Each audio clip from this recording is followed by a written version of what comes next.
thing that a lot of people know about US Surgical, they're really the first company to actually do clinical training for salespeople, but it was a rigorous training, and Mr. Hirsch, I think, designed it that way. I'm getting the shakes just thinking about it. It was an intense experience. If you didn't know something, they would very politely pick on you. I had a large class. There were like 38 people. And the first exam that we had, we went on break, came back from break, and some people hadn't come back yet. Those people just got fired. They're on the way home. Accountability is to having an expectation, holding somebody to that expectation, and having the courage to demonstrate that you're disappointed when that day doesn't go as planned.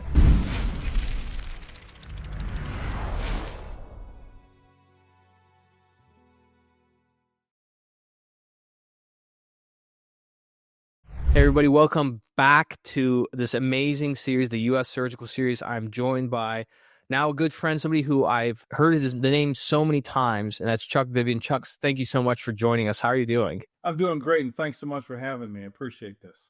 Absolutely. I mean, the power of the internet, it all started with me. I can't remember where I found it, but posting that one reunion photo of the US Surgical class. And I'm glad through the power of the internet we were able to connect, you know?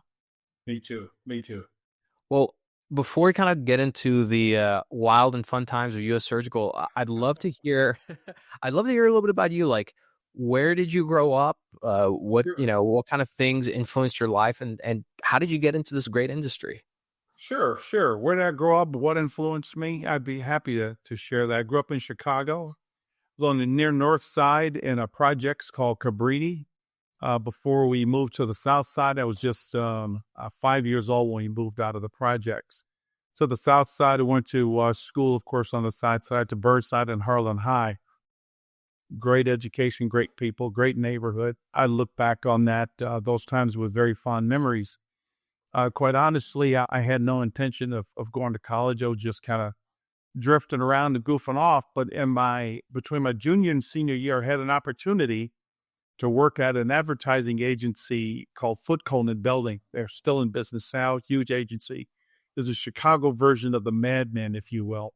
A friend of mine, a girlfriend who I ended up marrying, her mom knew the senior executive there, and they had invited a bunch of kids from the South Side to come in and shadow these senior executives. And I said, sure, I'll do it. I kind of resisted at first. I was making big money at Sears Roebuck, but what the heck? Here's my big chance to hang out with some advertising executives. I worked for a guy by the name of Al Weissman, and Al was the vice president at that fine company. And we worked on projects together. He was a braggart. He knew Mayor Daley, and I met the mayor, and he knew this senior executive. And I just hung out with this guy. So in the morning, I was with Al, and in the afternoon, they had a professor come in from Roosevelt University to talk about marketing and advertising. Well, one fine day, I was just curious as hell. And, the school teachers back then, they weren't making much money, and neither were architects or anybody else. I asked Mr. Weissman, I'm like, excuse me, Mr. Weissman, but how much money do you make? He said, Chuck, I make about $65,000 with bonuses, probably around $85,000. And I said, okay, thanks. I got back to work. And he said, hey, kid, and I'm 17, right? He said, hey, kid. I'm like, yes, sir. He said, you don't believe me, do you? I'm like, with all due respect, no, I do not. And he cracked up laughing, and he said, come with me. And we marched down the hall, and back then it was personnel. It wasn't human resources, right? So we marched in. He was a big shot, so people wanted to know what he needed. He pulled his personnel file, and he showed me the numbers, and I about fell out. And I'm like, how can I be a part of this? How could that was an inflection point in my life. I had to understand how I could be a part of this. How can I write copy? Well, I didn't know what the hell, but I was going to go after it. When the military came out, went to the University of Illinois, stayed in touch with Mr. Weissman. Sidebar, he passed away before I got out of the military. It was heartbreaking, but I lost track of everything about him. And I found his son a few years ago. And he and I got together for drinks and dinner with our wives in Scottsdale, Arizona. And it was a very magical moment. I went to the University of Illinois on the GI Bill. And in those days, if there was a war going on, if you're crazy enough to enlist when there was a war going on, then not only did you get your GI Bill money, but you didn't have to pay tuition if you went to a state school in the state where you enlisted. So I went to Illinois, and so I got this money coming in, and there I'm at the U of I. Now, this leads to how I got into the business. U of I had an extraordinary placement program. Corporations would line up to talk to the grads. And I noticed that the sign-up sheet for a company called American Hospital Supply had extra sheets tagged on. I was like, holy smokes, there's a lot of people waiting just to sign up. There's Union Carbide. There's all these great companies, but holy smokes, everybody I hadn't heard of the company, hadn't heard anything, didn't know anything about all. Like, what the heck? I'm going to sign up for them too. I interviewed with them and a bunch of other companies, but I accepted a job with American Hospital Supply. And that's how I got into the industry. Totally by chance, because the line was long. And it was an exciting thing. You'd get a chance to call on doctors. My territory was based in Detroit and branched up into the thumb area of the state of Michigan. So I went up into Port Huron and River District and places like that. That's another really well-known, sort of forgotten company, just American Hospital Supply. What kind of things did you learn when you were there? And was that? Oh my God. There were some things going on in my life where I really needed to be successful. My marriage didn't go well. I was feeling lower than whale poop, and I was like, I got to make this work. I got to pull this off. And just nothing was going right. The territories were created by the senior representatives sitting around the table, throwing in the middle of the table the hospitals they didn't want. So that's how the expansion occurred. Nothing scientific about it. Here's the garbage. You guys now go out and make this a territory. The late Darnell Martin was a good friend of mine. He worked out of that office. Jack Holmes, John Benish, bunch of great guys, Jack Herzma. They supported being assertive, to be as aggressive as you needed to be to go out and win some business. And I was so desperate to be successful, and I couldn't get in the accounts. Hutzel Hospital was one of my hospitals, okay? And they had 10,000 live births a year. And I had this crazy baby foot printer that didn't get the baby's foot all soiled. So I'm like, okay, if I nail this, I'm going to make my number for days. Couldn't get in, give me the brochure, I'll send it up. I'm like, you know what? Babies are born every day of the week. I called on the hospital on Saturday and Sunday when the purchasing department was closed. And so I would just go upstairs, I'd show my products. And then the next week when I walked in, they says, hey, these people want to talk to you about your stuff. Go on upstairs. I'm like, oh, really? I'm so surprised. So I just learned to figure out how to be successful no matter what. And I struggled in the early years, quite honestly. Another crazy thing I did, there was a hospital called North Detroit General Hospitals in Hamtramck. And I couldn't get in to save my life. So I'm like, I got to turn this account. I bought an orderly's uniform, a white uniform. And I walked in at 6:45 a.m. with the staff. Now, if that happened today, you go straight to jail, right? It would just jack you up, fire you. I'm like, okay, now that I'm in, now where do I go? So I went down to CS, and I had a sterilization system I wanted to pitch. And the supervisor said, I'm sorry, who are you? I said, I'm Chuck Vivian with American Hospital Supply. And she looked at me and she said, wait right here, son. I'm like, that's it. I'm going to lose my first gig right out of college. I'm getting fired this afternoon. It's all over. And she got a couple of the other people who worked in the department. She said, this is Chuck Vivian. Who are you, son? I'm like, Chuck Vivian with American Hospital Supply. And I'm thinking, apparently this is my last day of work. And they just started laughing. They said, what the hell are you doing, son? I was 26 years old, didn't know what I was doing. They invited me in. They said, what do you even know about your own products? Now, American didn't train you initially. They let you go in the field and suffer. And then when you went into training, you were riveted. You wanted to hear everything.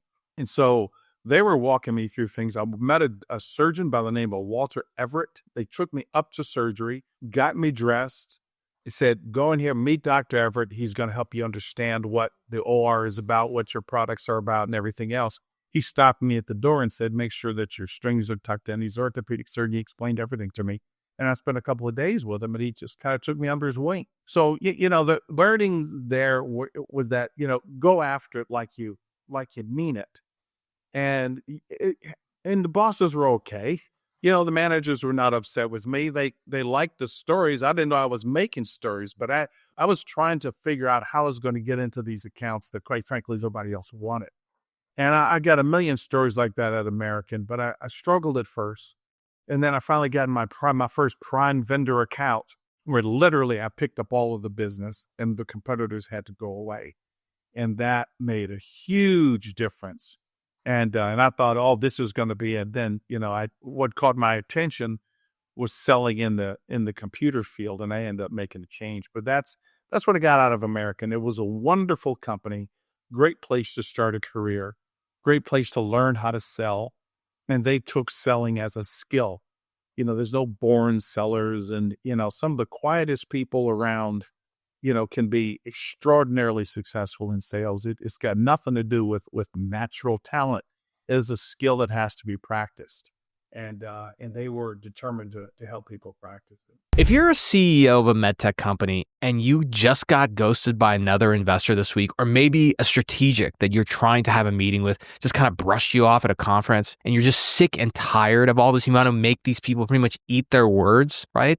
I think I have something for you. Here's the uncomfortable truth. Most MedTech startups don't fail because of product. And trust me, I can confidently say this after interviewing so many different startups on the show, investors, strategics. A lot of them fail because the market never really formed around them. My obsession with technology adoption and, more importantly, market engineering has sort of taken shape over the years into my business called MarketCraft, and recruiting a top tier team around me for that. And MarketCraft, we're not just about digital marketing and campaigns and everything. We focus on engineering markets. We use AI trained models, psychology, persuasion, and strategic storytelling to manufacture something that every single CEO needs, and that's leverage.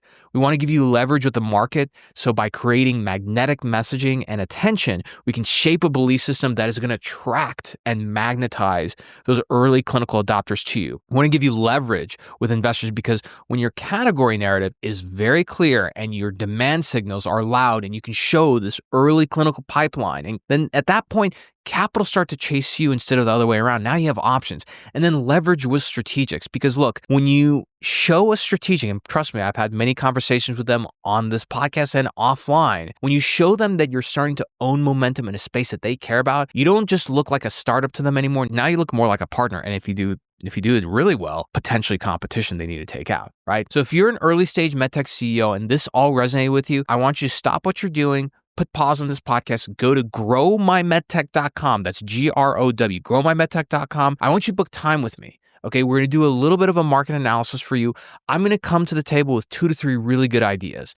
There's not a guarantee that you guys might be a fit for us. It could be the wrong time, a lot of things like that. We turn away more companies than we take on. But I can guarantee you that you're going to walk away with 2 or 3 really good ideas for free, and it's going to be a good conversation. So go to growmymedtech.com. I'm really looking forward to talking with you. And more importantly, you can feel free to vent to me about all the problems that you're having, because at MarketCraft, we want to come and solve those for you immediately. Now, let's get back to the episode. I love that. It's great to hear like that kind of a story where essentially you're kind of thrown out in deep water and just had to figure out how to swim. Now, how did you end up at US Surgical? What was your first job at US Surgical? Yeah. Okay. So there was something in between. I worked selling computers to hospitals for a while. That company didn't keep up. I hate to date myself, but the company was called Basic for Information Systems, and we sold against DEC and IBM 360s and that. That's how long ago. I'm not telling you my age, but it was a long time ago. Had a blast selling those. And then Carl Icahn or somebody came along, bought the company, spun off all the assets, and I found myself jobless. Wife left me. Everything was going down the tubes. I mean, nothing in my life was going right. One of my kids said, hey, I'm going to stay here. I'm like, great. Now I'm a single parent too, which was wonderful. We had a blast. I could ask, how am I going to feed this guy, right? Phone rings, it's a recruiter. They said, hey, listen, a company called US Surgical wants to talk to you. I'm like, sure, I'd be happy to talk to him. I was like, thank God. So I got on the phone with a guy by the name of Doug Gloff.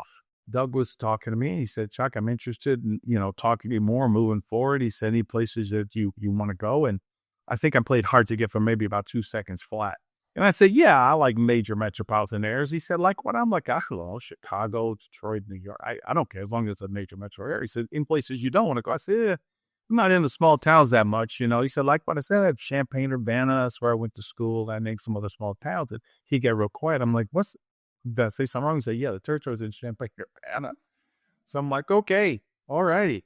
You know what? I loved it. That's a great talent. I'll be moving to Champaign, Urbana. So that's how I ended up at U.S. Surgical. And I was the last training class in 1984. That's when I started. And The last training class? I was the last training class in 84. So in 84, hit my territory in 85. Got it. So going into the holidays, I was in training in Norwalk, Connecticut at the Eagle Tower, sweating it out. Amazing. They put us at a senior citizen complex. We didn't even get to stay at a hotel. We were in a freaking senior citizen complex. And we had a floor, and all the other floors were senior citizens. That's amazing. Yeah, we would go down to a diner in the middle of the night, practicing our pitches, because you didn't want to show up and not know your pitch, not know the product. You had to have it tight. Every Monday there was a test, and you didn't go up there and test. You were going home. Dig a little bit more about that, because like the one thing that a lot of people know about U.S. Surgical is that they invested a lot in training. They were really the first company to actually do clinical training for salespeople, but it was a rigorous training. And Mr. Hirsch, I think, designed it that way. Tell us a little bit more about. Oh my God, what was that like? Don't hold back.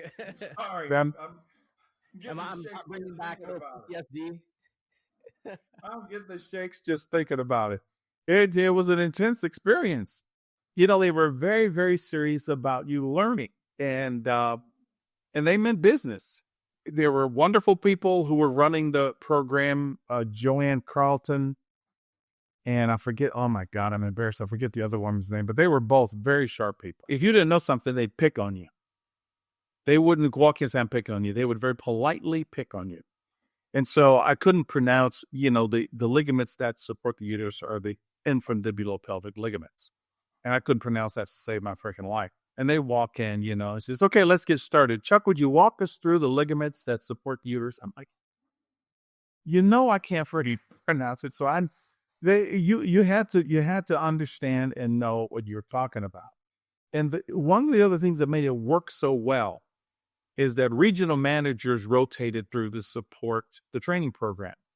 So not only did you have professional trainers who were there, it was their job to train you. Region managers would rotate through to help you with your practice, your pitches or practice, whatever, answer questions. They'd be in the lab. And so they would give you real life objections that you'd hear in the field. And what made it so significant is that the objections they heard yesterday, they were going to feed to you today. It wasn't like, oh, you know, training, wait till you get out there. Oh no, training was even more intense than being out in the territory because it was so fresh. Now, as far as this thing about people going, I had a large class. There were like 38 people. There was Germany, England, I mean, from all over the place. And the first exam that we had, you know, they told us the results. We went on break, came back from break, and some people hadn't come back yet. And they says, okay, let's get started. I'm like, you know, so-and-so's not back yet, so-and-so. And somebody looked at me and they says, Chuck, we're going to get started. And I was like, holy shit. Those people just got fired. They're on the way home. And it just, I mean, they weren't exactly paying us a lot of money in those days. It's like, hey, we're going to cover your expenses and everything else. You'd even get a freaking salary until you pass this training class. That's what it was like in my day. But it was intense. And that was a shocking experience that these people were now missing.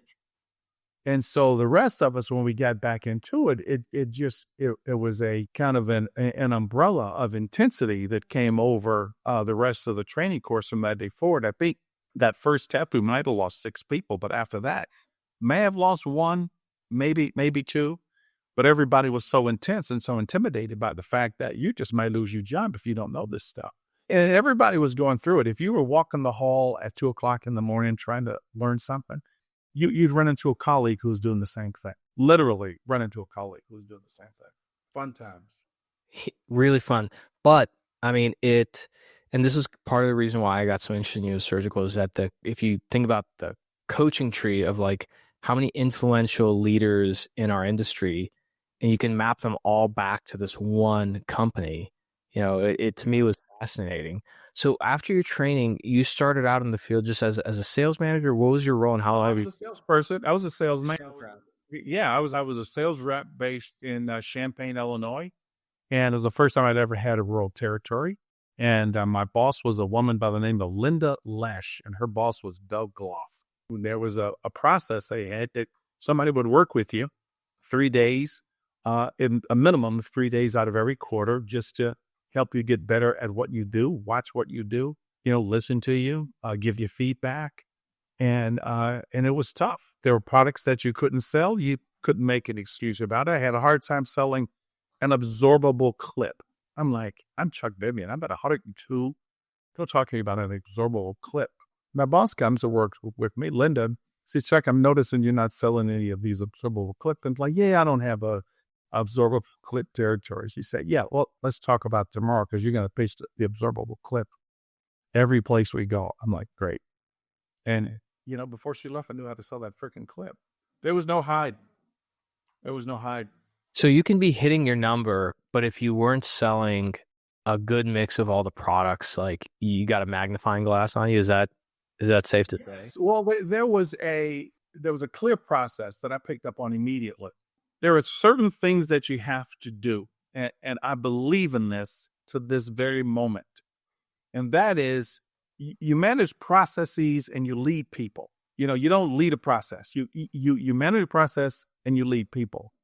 And what I learned at US Surgical very early on is if you do the things that you're supposed to do, you are going to be successful. And people had the patience of Job if you were out there swinging. If you were goofing off and not doing this, here's an example. We knew that we had to do X number of labs in order to be successful because guys who had their surgeons come to a lab on a Saturday morning, you built a relationship with those people. Well, I wasn't getting my labs done. So I get a call from Doug. I'm like, who's Doug Glock doing calling me? He's a division manager. He's got like 70 people working for him, all these. Why is he even going around my boss? He said, hey, Viv, understand you're not getting your labs done. And I'm like, yeah, not doing my labs, but I'm at 102. So, so I'm good to go. He said, yeah, well, you need to get your labs done. I was like, what is with this dude? Does he think he's talking to Chuck Vivian? He didn't give a rasp a toot. It's like, dude, I'm going to give you a call next week and I want to hear about your plan to get your labs done. And so, yeah, I knew I was going to have to talk to this guy next Friday. And so when I got in front of my doctors, I couldn't get them to come to the lab. And I just like, well, around Wednesday, I'm thinking, this ain't working. So I take out my calendar and I says, okay, doctor, my labs are pretty much booked. I really don't have anything open for the next 6 months. But if something pops open, do you want me to reach out to you? He said, yeah, please. And so now, I created some value around that. And so, a few days later, I called him up. I said, listen, I got a cancellation in 3 weeks. Wonder if you wanted to come in. I said, yes, pencil me in. Where's it going to be? University of Illinois had an incredible lab. I was lucky, quite frankly. They had an incredible lab, very professional. And I did labs from that day for every other Saturday. I had surgeons in for a lab.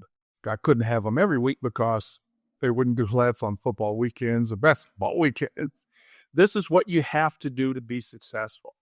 And if you do these activities, you're going to succeed. If you don't do these activities, it's a matter of time before you're not going to be successful. And so I focused on doing the activities, and getting it done. And quite frankly, I was a fanatic. If I was awake, I was working.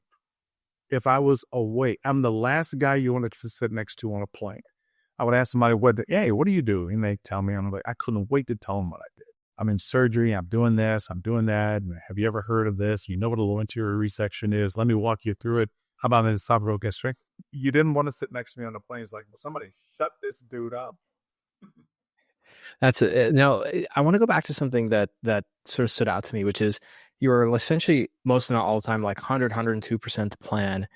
And it sounded like that was not enough. And that at US Surgical, there was a culture that they were trying to implement and ingrain in everybody.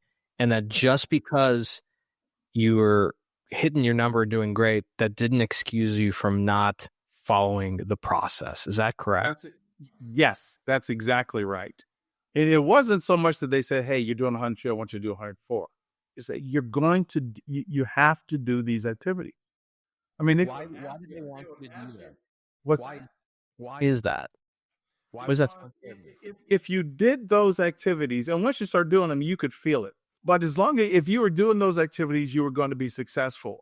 And here's another example. We went through this process where someone realized that people who know all of the scheduling staff in every surgery department in every hospital it had, those people did better. Well, then they wanted you to turn in a list and the phone numbers. And when they're out working with you, what day do you stop what you're doing to just call to make sure that your week is set up for next week? If you didn't know the phone numbers of the scheduling personnel in your hospitals, it was an unpleasant experience. Let me give you an example. I'll give you a good example. I called on a hospital system in Chambana called Carl Flink, big hospital system down there in the middle of the state. Carl is very, very great hospital. I took my boss's old territory, right? So everybody knew her and loved her. So she's coming to work with me. And so Linda and she said, well, Chuck, what do you got going? I says, well, I already went over my itinerary with you. You have to turn in your itinerary every week. So she knew what my itinerary was. And she said, but who else are you seeing other than Dr. I forget it was Helfrich or something like that. I says, well, this guy, I went in this team yesterday. He's doing this complex procedure and he asked me to come in and blah, blah, blah. She said, yeah, great. But what else is on the schedule? Who else are you working with? I said, I don't know, Lynn, I'm going to pick up something after that case. I'm sure. She says, no, Chuck, wait a minute. She said, actually, a very straightforward question. Who else are you working with? What other procedures are on the schedule? And what else can we get accomplished at that hospital today? And I was like, holy smokes, what just happened here? You know, the atmosphere changed instantaneously. And I said, Linda, they're all looking forward to seeing you. I said, I'll guarantee you, we're going to be busier than heck. She said, you know what, Chuck? When I come out to work with somebody like Chuck Vivian, I expect to be busy. I expect to feel a tempo that is exemplary of your results. And quite frankly, I'm very disappointed. And if you don't mind, I'm going to sit down here and get some paperwork done and do my expenses and make some calls. And I said, Linda, they're waiting. I mean, these folks know that you're coming. We're going to have a great time today. She says, maybe you'll have a great time. I'm going to be down here in the lobby. Now, imagine. Now, we laughed about that later, but it wasn't funny then. I'm in the elevator going up to surgery thinking, holy smokes, my boss is in the lobby fuming because who does that? I mean, that was common. I knew a manager in Louisiana, and he's walking along. They come out of a hospital, and we were trained. Make sure your bag is packed well and go through multiple products. Talk about the procedure, what have you. They came out, the guy had only talked about one procedure, one product. Guy says, hey, can I carry your bag for you? You have the guy's bag and threw it over a hedge. He said, you weren't doing a damn thing with it. I may as well get rid of it. It was an intense atmosphere. Now, Linda and I laughed about that later, but like I said, when it happened, she made a very, very clear point. It's like, so you've got a great case going today. What else is happening at that institution and what else can you get done? And this is what I expect of you and quite frankly, everybody else. And that's what the managers held. That's what accountability actually looks like. Accountability is not about, oh, let me fire this. That's not accountability. Accountability is to having an expectation and holding somebody to that expectation and having the courage to demonstrate that you're disappointed when that day doesn't go as planned. That is, I can only imagine what that must have felt like. Where, and this is not the first time I'm hearing of stories like this, specifically from U.S. Surgical. I would imagine that a lot of this was essentially, as they say, like the fish stinks most from the head. And so I would imagine that this all came down from Mr. Hirsch. It did. It came down from Mr. Hirsch. It came down from Turi Josephson as well. Turi was very much into tempo. If she came out to work with you, and thank God she never spent any time in the field with me. But I mean, from the time she got off the plane till time you put her back on the plane, she expected to be busier than a 1-hour paper hanger. If you didn't have that tempo, she'd tell your boss, he just didn't have tempo. We were trying to figure out what to do. Was this our standard? Oh my God. No, there was an expectation of working hard and getting the job done. By the time, I'm not going to skip over this, but I'm just curious, like, you started off as a rep at US Surgical. You spent almost a little over 17 years there. What was the highest position that you ended up achieving while at US Surgical? I was VP of sales just before I left. So, and had a lot of different jobs in between. What did it take to become a VP of sales at US Surgical, aside from just hitting your number? What did it take? It wasn't a matter of just hitting the number. It was, you really had to focus on activity. And quite frankly, I had wonderful people. When I became a regional manager in Indiana had never, ever, ever hit its number in the history of the company. And when I took the job, I sent a note out to people because the first half quarter that I had, I missed it. I was just not happy. And I sent a note out to everybody saying, hey, listen, it's going forward.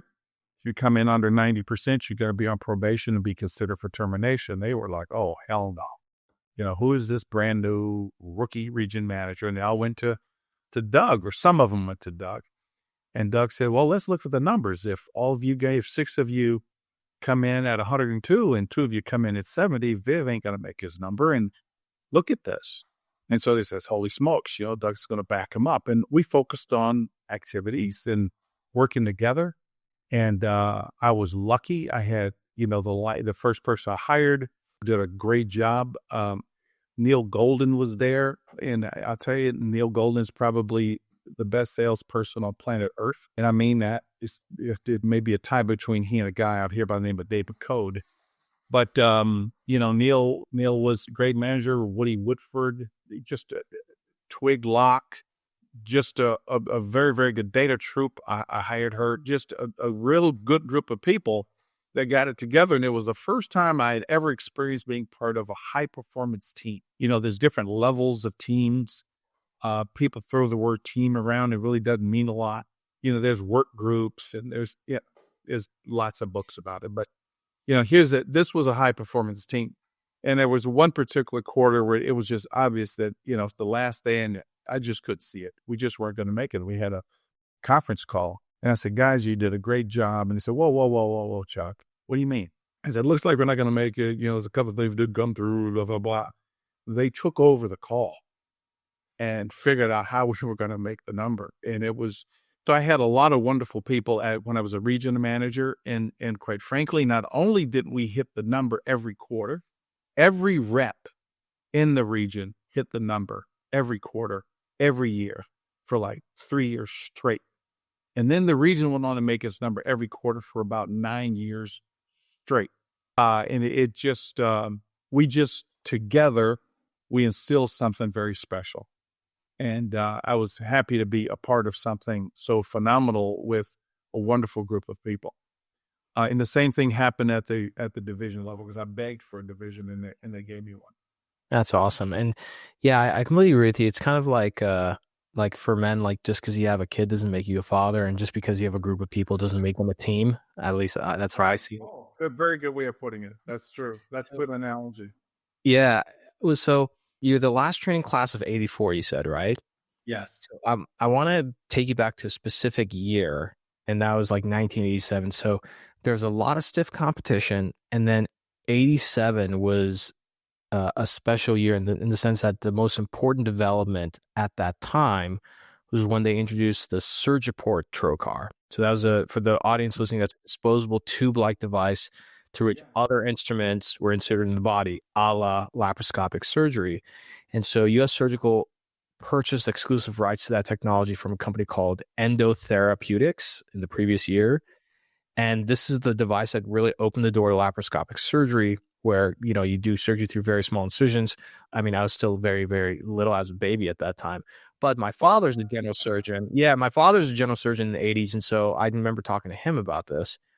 What was that like from a sales perspective when you have not only disruptive technology, but like the technology, like that's kind of like opening Pandora's box, right? What was it like when you had that technology? What was it like in the field? What kind of battles did you go through to drive that adoption? I mean, I'm all ears. There were a lot of battles, and I'm glad that you're going to be talking to Lee Cohen, because she had vision and saw the potential of really what minimally invasive surgery could do. And I'm not going to steal her thunder. She's got plenty of that. She really was at the forefront of the corporation to champion minimally invasive surgery. When then we just think about it. Surgeons were taught by people that they knew, loved, and respected how to do surgery, and along comes the sales rep that says, "Hey, let's forget about even open up a patient. Let's turn the belly into a balloon and let's do the procedure on a television screen." What? It was insane. And I was working with Alex Sukic. He was region manager. He and I worked together, and we went to a very large facility up in Minnesota, and I'll leave them nameless. But we did labs there every year for their residents. And Al said, "Hey, listen, we're going to introduce minimally invasive surgery. We'd like to walk you through it." And he's going through some of the instrumentation, and they weren't looking. They were looking him in the eye. And he picked up on that in about 2 seconds flat. And he asked a couple of questions. He said, "Mr. Sukic, let's just make it clear. We're not going to play video games with our patients' lives. This is a fad. It's not going to be around." And he couldn't convince them otherwise. And needless to say, 6 months down the road, they had changed their mind. It was very, very difficult, very challenging. And the late Michael Will, he was a division manager when I was. I think Michael and some members of his team started to call on payers. And once the payers got wind of what minimally invasive surgery could do and the impact that it had on patient outcome, it really made a huge difference. They immediately said, "We're going to reimburse for this." And there were nurses who had been fired for buying equipment, where an OR supervisor could plainly see the benefits to the patient. The money that they were spending was not acceptable. And some of them were terminated. They were rehired because it was a miracle. How can this happen? We were swamped. We were on ABC News. The story was the rush to the laparoscope. We were swamped. And it was one of those special times in a salesperson's life where you can say, "You know what? I only take huge orders on Mondays, Wednesdays, and Fridays. Why are you calling me on Tuesday?" It was just, it was Amazing. incredible. It was Well, incredible.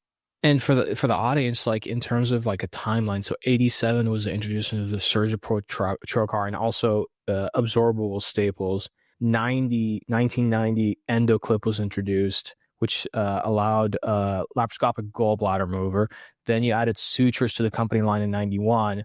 And so like essentially you had this one, sort of, portal, which is the SurgePort Trocar, that opened up the door for laparoscopic surgery. And then all these other products that are just being birthed around that. Like it was, I think, the first true surgical product moat. And then in 92, stock price was peaked at $134.50 a share. Revenue was a little over $1 billion. And of course, a lot of people at US Surgical became millionaires as a result of all this. So like times were good. People were fat. It was awesome. Yeah. The sales meeting that year was incredible. Yeah. Let's talk about that, because you read my mind. I would like to know, what does the national sales meeting look like the year that you cross $1 billion in revenue, you're on the news, and you're doing so well that you could tell prospective customers, "Hey, I only take big orders and I only do it on these days." So what was a sales meeting like? And for just to make you a little comfortable, US Surgical is no longer around. You've gotten far into your career. So at this point, please go ahead and just like let loose. We want to hear. It was a wonderful meeting. I believe we were down in Florida. Oh, I already know it's gonna be a great national sales meeting if it's in Florida. And the great national sales meeting, the food, wine, champagne, this Carabiner, I believe, was the name of the production company that helped to put it on, and they were incredible. I could see the pride that Mr. Hirsch had because he had always dreamed of having $1 billion company, and he's got $1 billion company, and he was on top of the world.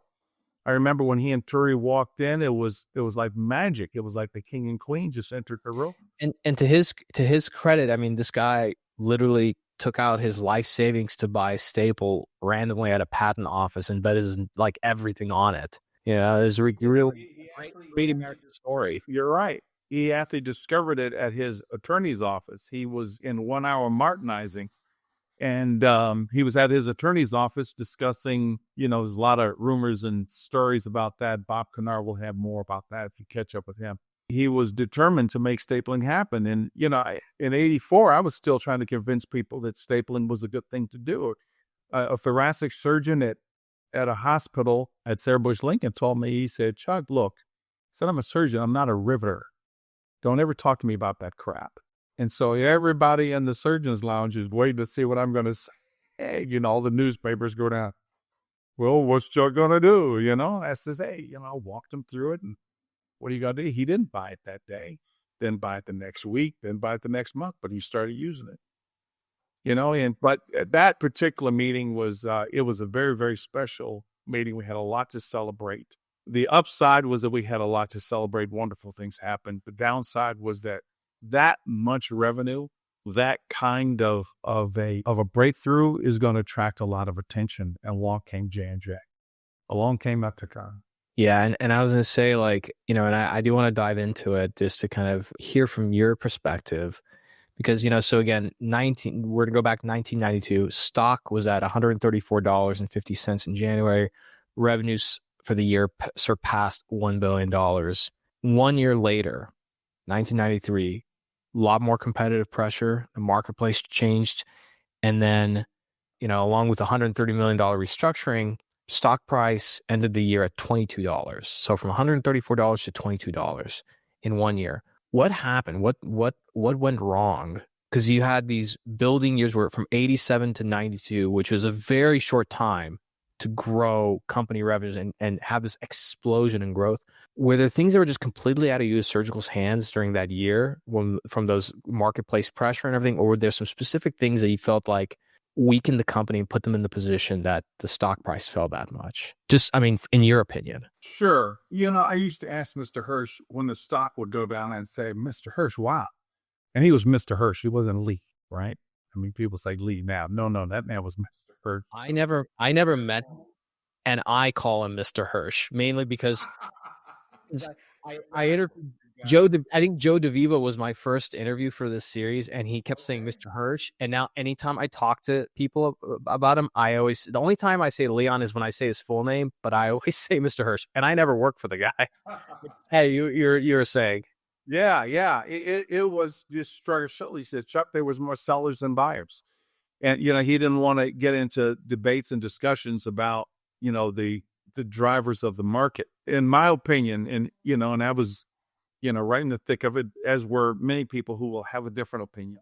And that is that we were always the leader with a product. And Ethicon came along, and I forget what year it was. We were the only company at ACS that had anything for minimally invasive surgery, and our booth was just overwhelmed. It was wonderful.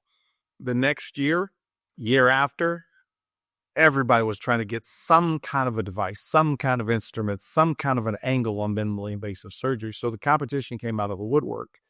But J&J made it clear. There's I can't remember the name of the book. It's on the shelf over here, but high performance teams. And there's 3 examples of high performance teams. One of them is International Mogul, the people who came up with the idea about putting cargo containers straight from a boat onto a truck bed, and how that high performance team pulled that off around the globe. The second example in that book is Ethicon, when they came after minimally invasive surgery and what they had to accomplish. It was incredible. And since we were always in the role of leader, I don't know if we were good at being in the role on defense. Everybody was chasing us all the time, whether it was a premium curved EEA, which is a circular stapler designed specifically for certain procedures, low anterior resection and that sort of thing. And just we had wonderful engineers, cool products, and always out in front. And suddenly we had to have a competitive strategy. And I'm not sure that we had the chops to turn on a dime and have an effective competitive strategy. We just thought, oh, well, we're going to sell through this. No, you're not. These people are serious. And J&J had lots of money. They make no bones about it. I remember standing on the stage when J&J really got serious about coming after us. I opened up on my segment. I tapped the microphone. I think I played Mr. Rogers or something, introducing a product, but that's a whole other story. I stood up there on stage and I said, ladies and gentlemen, I hate Ethicon and I hate their mothers for having them. And the place just came unglued. Their approach was methodical, and I had great people working for me. And when they told me that things were tough, I believed them. I'm out there with them. Christian Babini, Nick Lake, Alex Sukic, Kevin Belkey. I mean, these, I could trust these people. And I get out in the field, Mary Campbell, reps like Therese Kelly. I get out to work with these people, and I could see that they were holding the competition at bay, but holy smokes, it was a bloody fight. I went into a hospital in Chicago, and competitive product was all over the shelf. I'm with Nick. What in the world? He said, yes, our job to make sure that it doesn't get used. Let's go. I'm like, okay, Nick. That's what he did. He had a guy named Rick Rith. They weren't going to lose the business, but it was a war. It was a bloody war. And I often think if we hadn't gone through those wars, how much further along the technology would have been if we weren't so busy focused our guns on each other. During these times, like I feel like the glory years maybe of like being a rep was end of the 80s, but especially in the 90s, just because there was a big explosion of technology in surgery, not a lot of laws. So I don't know if even Stark Law or Sunshine Act existed then. And so it was just like competition was stiff. What were some of the things that either US Surgical or Ethicon did to each other when competing? One would have to be creative. And one of the things I loved about the company was our ability to be creative. I had a very special meeting. At a very special meeting, Mr. Hirsch called me upstairs. I happened to be in the building. They called me upstairs where, the senior executives were meeting. I was a division manager at the time. That was about, 60, 70, 80 people. And he said, Viv, what's going on out there? And everybody's sitting around with him. Nobody's saying anything. So I just knew this is a terrible meeting. And I've just been pulled into it. And I said, Mr. Hirsch, I can't look at things the way he said, yeah, well, you had a lot of evaluations going on. How many you win, how many you lose, and how many are still going on? I said, it's not that simple anymore. I said, what my guys are telling me, what I'm seeing, and I walked him through and I whooped out his purse. He said, man, this is really good. He said, but that's not what I asked you, Chuck. I asked you how many you win, how many you lose, and how many are still going on. I said, they're all still going on. It's a bloody war out there. And he said, okay, thanks. Next day, Bob Kennard pulls me aside. He said, Chuck, we need somebody to help us usher in distribution. We can't sell suture out of Norwalk, Connecticut and be successful. I said, wait a minute. Are you taking me out of my job? He said, no, that's a better way of looking at it. He says, I want you to help us with this, and I was arguing my point. And I says, okay, Bob, I get it. I said, but you need me to do distribution. I worked at American Hospital, I understand distribution. I can help sign these people. And I'm going to work with this wonderful guy, the late Malcolm McCarthy. He said, thanks. I need you to do that. And, I'm not sure we wanted to hear just how raw things had gotten in the field. And when I got pulled in, I probably said the same things that the other people around the table were saying.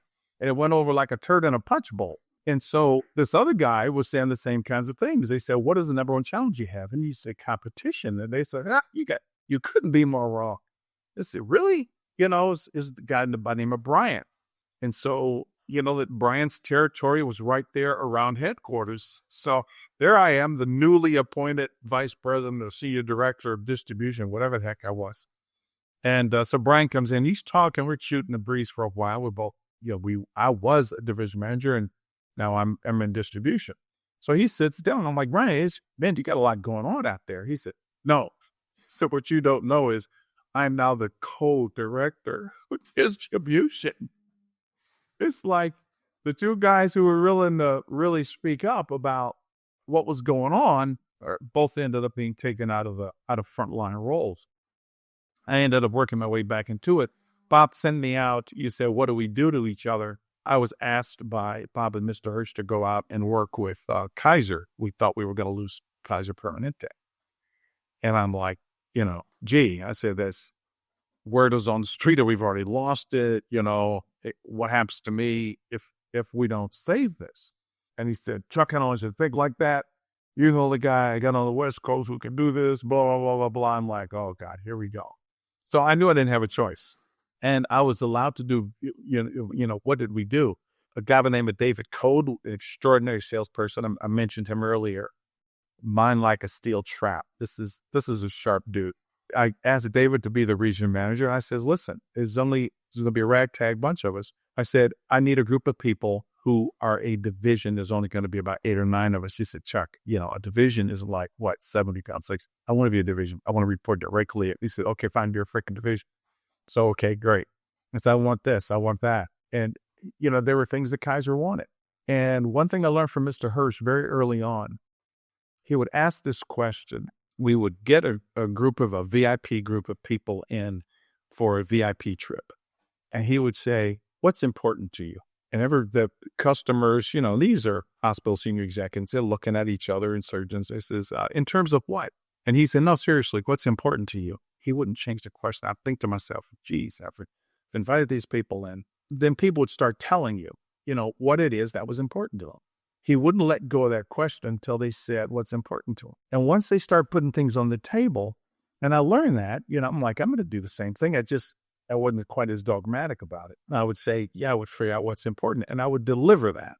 We as salespeople hate asking questions that we don't know the answer to. There's a term for that. And, but you have to be able to go in and ask these NATO questions not attached to the outcome. And so I would ask questions that I was clueless as to what they were going to say. And big customers, complex customers like a Kaiser, like University of Chicago, they have goals. They have perceptions. You talk to an organization that does $400 million a year, they're not sweating the price of a freaking staple. We think that's going to be important. What's important to them is totally different. And so what we did to win the account was to listen to the customer and deliver exactly what they wanted. Now, as strange as it may sound, we won that. Not only did we get off the ropes, we won the contract. And because of David Code and the team that we pulled together, we were the vendor of the year the next year. And the CEO of Kaiser took us out to lunch. My little division went out to lunch with the CEO of Kaiser Permanente, and they said, oh, the wonderful things you've done and blah, blah, blah. We just listened. And David and I sat in a hotel room at Embassy Suites in the conference room and literally typed that contract up over 3 days, nonstop, and took it in, and they signed it because it meant so much to them to have that kind of a relationship with a vendor. Now, strange as it may seem, I understand that contract is still in place. So I can't tell you the details, or Ethicon will go in there and do it. But, those are the kind of things that we would do to fight back. And then we go in, we get their product off the shelf, and, they get our product off the shelf, and they said, listen, we're going to give you 90-day terms, give you plenty of time to try the product out. I mean, we were doing crazy things to try to win the account, but there were some very extraordinary reps that came up with a side-by-side, and Mr. Hirsch caught on to that. They would put the product side by side. I could prove with the Ethicon rep sitting on my lap that our product was better and it was safer. And when those reps would start to get run down and discouraged, Ethicon would fire them, and they'd hire somebody else who was fired up, and they'd do the same thing all over again. So there was a lot of competition. The staple wars were infamous, and I look back on those days, and like I said, I just wonder how far along the technology would be today if we had not spent so much time and energy on our guns aimed at each other. But to Ethicon's credit, they said they were going to get 50% of the market, and I'd be damned if within about 5 years they had 48.5 or something crazy like that. They meant to get in it, and they did. I feel like this was sort of one of the turning points for U.S. Surgical, which is when Ethicon entered and competed. What exactly do you feel Ethicon did better, maybe not better, but what do you think Ethicon did to gain so much traction? Was it pricing? Was it just an aggressive distribution strategy? I mean, what do you think the main like lever, if there was one, would have been? I think that they, I know guys at Ethicon now, but I'll tell you, one of the things they did very, very well was copy exactly what we were doing. They said, when they went to the headquarters and said, listen, we need to build a state-of-the-art training facility, and we want it to be the best that there is, and it's going to cost a lot of money. And they said, okay, great, do it. I said, what? Okay, and we need to, whatever they asked for, they got.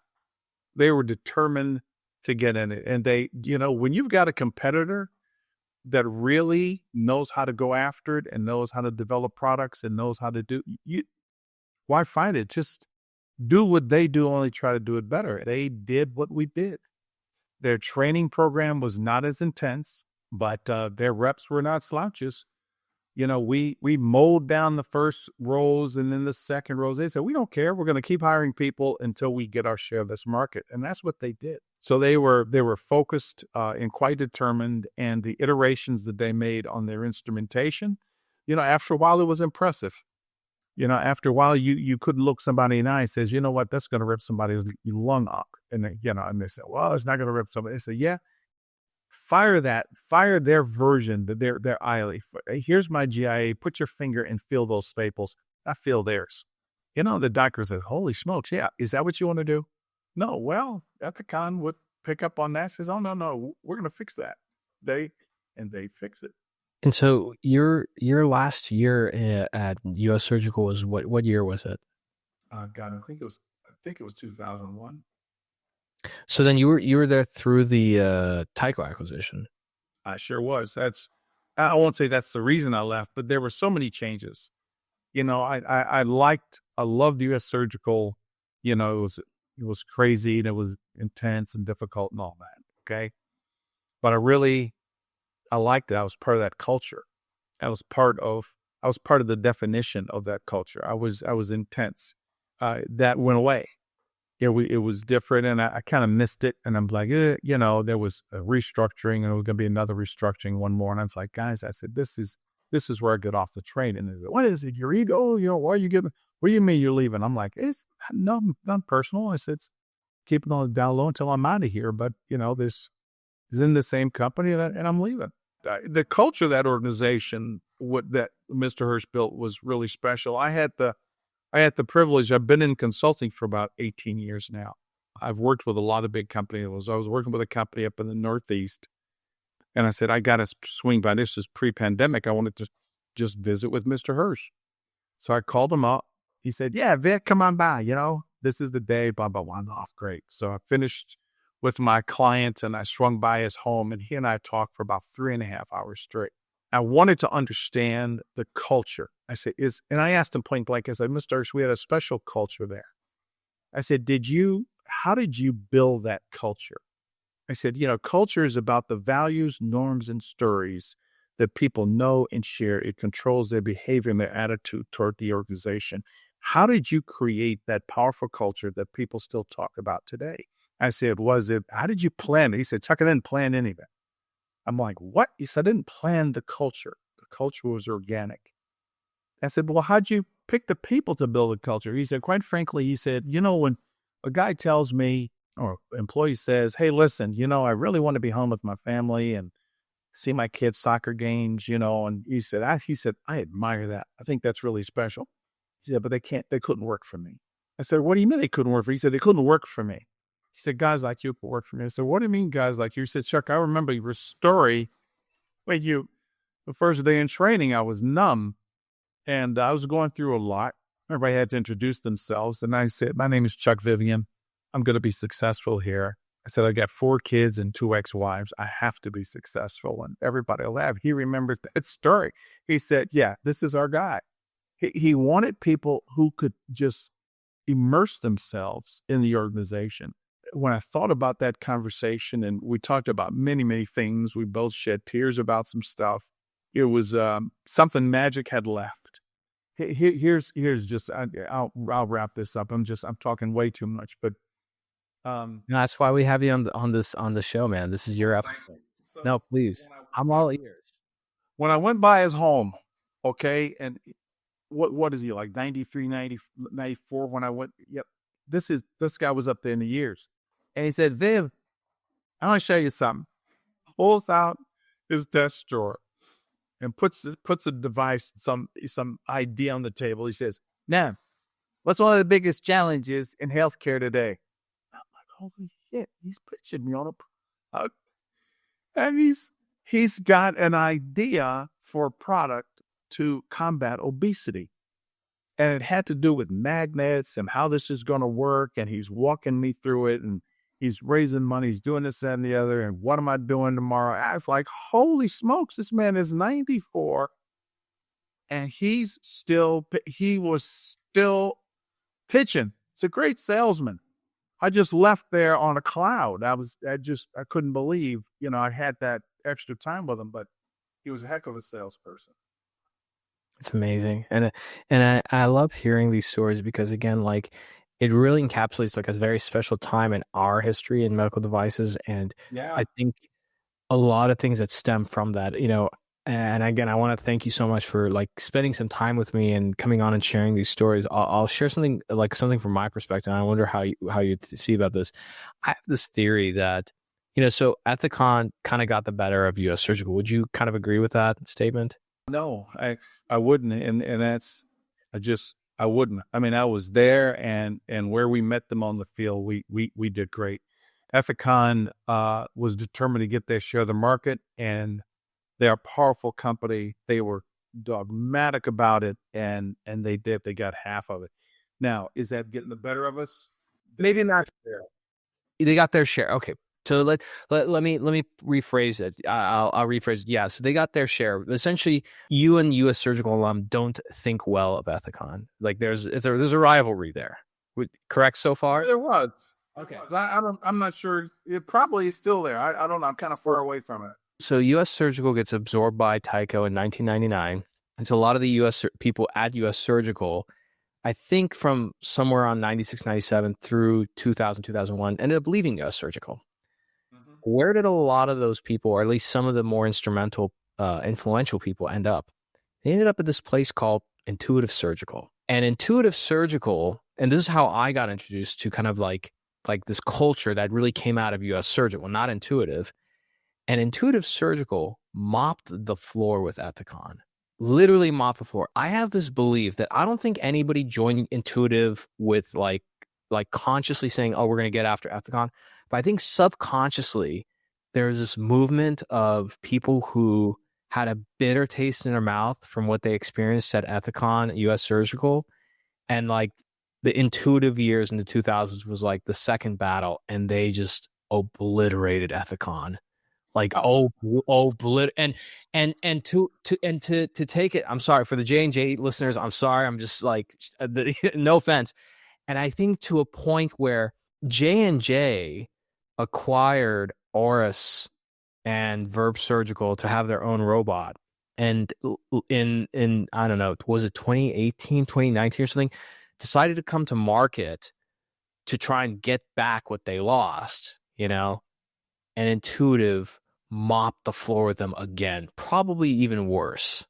And so that's kind of like my theory about like the subconscious of the US Surgical years and it leaking over into the Intuitive years, Yeah, a bunch of sharp guys there. From Jerry McNamara to Alex Sukish, Christian Babini, Chris Sells. You just had a lot of sharp guys there. And then a guy who was there, some of their salespeople were just outstanding. So who are some of the great salespeople that you remember from US Surgical? I know there was a lot, but who are some of your favorites? Way at the top of the list would be Neil Golden. He's just an incredible salesperson and a wonderful manager. We drifted apart for, all the wrong reasons, and they're all my fault. And David Code, he's still selling today. He's here in the Bay Area. Just an incredible guy. Rick Riss was extraordinary. There's just so many sharp people. Dana Troop comes to mind, just a person who just sold like crazy. I'm going through the list. Charlie Johnson, he was a leader of the organization, but he was a wonderful salesperson as well. My old boss, Linda Lesh, a bit dramatic, but, she was a great salesperson. Tom Pompey, he worked for Larry Heaton. He was a different division, but a sharp guy. Larry Heaton was a great salesperson. Larry's a great manager and leader as well. Larry could create a sense of urgency like nobody you've ever met in your life. It's like, it's just Larry could create a sense of urgency when something wasn't urgent. But, it's a great salesperson. Carlos Babini, great salesperson. It's Christian's big brother. Just a good group. Mary Campbell, Therese Kelly. Therese Kelly, I was out working with her. She was talking to a doctor who was not going to use a product, and he made it clear, I'm not going to use it. And she says, well, let's just have a conversation. Can we have a conversation? I said, sure. And when somebody has a colostomy bag, right? It's a terrible experience. So she sits down, and this is where I learned the reason I got good at selling is because I worked with great salespeople, and I observed them, and I picked stuff up. But I'm watching this woman walk a doctor through a series of levels of pain. And at the end, she just put her finger in that wound and just wiggled it around. She said, listen, tell me about a low-anterior resection. It's when, a patient has cancer on their lower colon and you have to restate. He said, yeah, that's exactly right. He said, what are the challenges with that? He said, well, the male patient is very difficult. It's like the analogy he used was just like tying your shoe with golf clubs. It's just hard to do. She said, oh, and that's why you have a colostomy. Yeah. And she said, well, how do the patients feel about it? I said, well, they don't want a colostomy. He said, can you remember a patient telling you they don't want a colostomy? Sure. Ding, ding, ding, ding. Now she's already at level 2. And this doctor, he remembers it. He kind of looks. He said, yeah, it was just a couple of weeks ago. And she said, tell me about that patient. I'm like, holy smokes. Will you just show him the device? No. He said, what happened? She said, well, the patient had to have a colostomy. She said, well, what happened when the patient woke up? And now I'm like, give the guy a break. She walked through this series of questions until the surgeon was feeling so much pain about having to put a colostomy on a patient to where when she finally showed him the instrument, he was open arms. And this is a person who told us when we sat down that he wasn't going to use it. But she knew how to leverage pain. She stands out because we spent a lot of time chasing deals and trying to close big accounts. And she's just extraordinary. We'd buy ice cream and go back in, and we'd fail, and we'd go back out, buy another ice cream cone and go back in and get kicked out. I mean, it was a lot of fun working with her. But anyway, there was just so many great salespeople all over. Jerry McNamara is way at the top of that list. You want to know the truth. I mean, Jerry was a very focused manager. When I left U.S. Surgical, I kind of took it easy for a while. I got a call from Joe DeVivo, and Joe was at Computer Motion. And he says, hey, man, I need somebody to come up here and, help me, build and run the sales organization for, the Americas. I'm like, Joe, I'm working on some projects with my wife. He said, yeah. He said, word on the street is you ain't too busy. So the worst that'll happen is 2 friends will have them. I'm like, you're right. So I went up and I looked at that robot and I fell in love with it. And I worked for Joe there at Computer Motion. And I wanted to go after Jerry. He was my buddy. I wanted to go after Jerry. I wanted to go after Sukich. I wanted to go after him. And we would just have a freaking blast. And we were barely a year into it. Joe takes me out to dinner and he's toasting me. I'm like, what's going on? I mean, his behavior changed. He says, man, couldn't have done it without you, Viv. You and John Soto, this is great. I'm like, what's great? He said, well, we sold the company.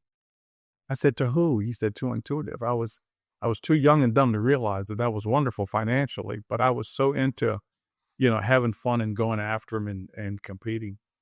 But anyway, but those guys, they were great salespeople, and that's why Intuitive ended up the way that they are. And I remember Jerry at U.S. Surgical. There was a certain set of things that he would demand. He had an expectation. You talk to people about it now, and they, I don't want to have that coach. It's like, do you know the CFO's name, and do they know you? No, okay, then take that projection off of the list. No, I'm sorry, I think I can get it. Take that projection off of the list. You're not going to convert that account. I'm sure he carried the soul skills into it. He had a list of things that when we were in surgical, this, if you don't have the, I want to hear your projection, but if you don't know these things, I really can't take your projection seriously. And I've, as a executive coach, I've told people, I said, listen, if I were to start with a company tomorrow and say, hey, I'm going to make my number, you pat me on the back and you don't want to break me down, but you can't take me seriously because I don't know anything. But somebody's been around for a while and they don't know what they need to know to close something. Jerry was the master in making sure that was done. And so was Sukich, so was, all those guys over there. To this day, I thought that we had a smaller system. You could attach it to the frickin' surgical table, coordinate. Oh, you need a third arm? Screw it onto the arm.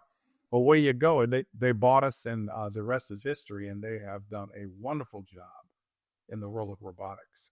It's interesting hearing all that, just because, again, like when I go back to my coaching tree and kind of like sort of map it back, these are a lot of very familiar names who had a tremendous impact in the industry. I don't think they realize how much. But it's inspiring to hear all of this. And Chuck, again, I want to be, mindful of your time and grateful for you to come on the show. Yeah, and thanks for having me. Oh, absolutely. And we'll see. Maybe after the series is launched, my next project should be figuring out how do I do a in-person U.S. surgical reunion, because I would pay a lot of money just to be in a room to see you all reunite and catch up. It would be fun. I'll give you another name that you should track down. One more. One of the most extraordinary salespeople is a guy by the name of Moses Parker. He worked with Mike Will. There was that whole Philly group was a powerful group of individuals at the company. His wife was with the company as well. Woody Woodford was an incredible seller. Just, it's a lot of sharp people, but you don't want to miss Moses. He has extraordinary perspective. I'll find him. I'll track him down. Okay, man. Well, thank you, Chuck. I appreciate it. I want to thank. Absolutely, very welcome. Thanks for having me. And I was just blabbing away there. I could have gone for another half an hour. Our audience loved it. I want to thank you all the listeners for listening. Be sure to subscribe and give us 5 stars.